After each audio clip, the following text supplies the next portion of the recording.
Most people across the world travel by this means, public transportation. For many, it's undeniably the most cost-effective way of getting from one location to another. It's also an important part of Jamaica's development agenda, and the Transport Authority has a major role to play in regulating and monitoring the execution of Jamaica's land transportation system. The Transport Authority, which was established in 1987 as a statutory body of government, is on a mission. We are working assiduously to create a safe and secured, a reliable and economic public transportation sector for the people of Jamaica.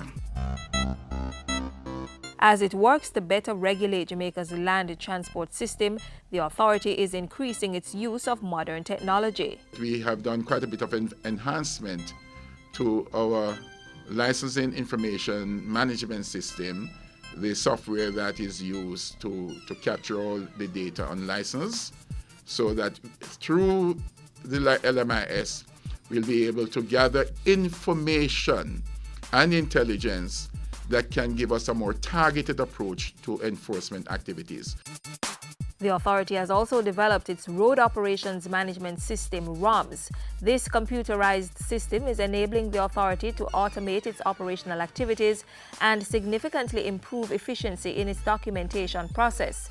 Besides that, investment is also being made in other intelligence-based technology solutions. You will see our inspectors with their handheld computers out there, their tablets.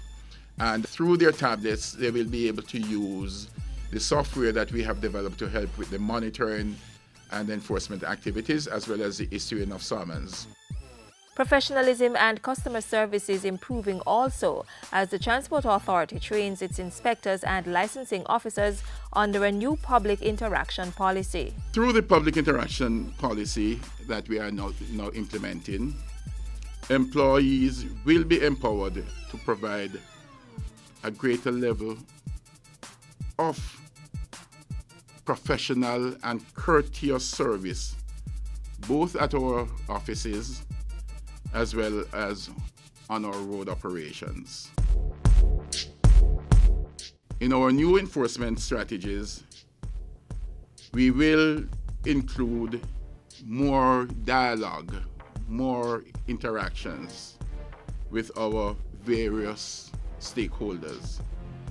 And so we continue to have meetings with owners and operators of vehicles, and of course when it comes to obeying the law and complying with the terms and conditions of their road license. And in order to readily identify persons who breach the road transport regulations, the authority is collaborating with other entities such as the NAA and JCF to use closed-circuit cameras in its monitoring and enforcement activities. As you are aware, in some countries, the camera is what does the work. And the moment you violate the law, then you can look forward to getting your ticket in the mail or otherwise. There's no reason why we should not be moving in that direction. As part of its roles and functions, the Transport Authority maintains a transport register, conducts technical surveys for granting licenses, determines and schedules routes, prepares timetables, and investigates complaints.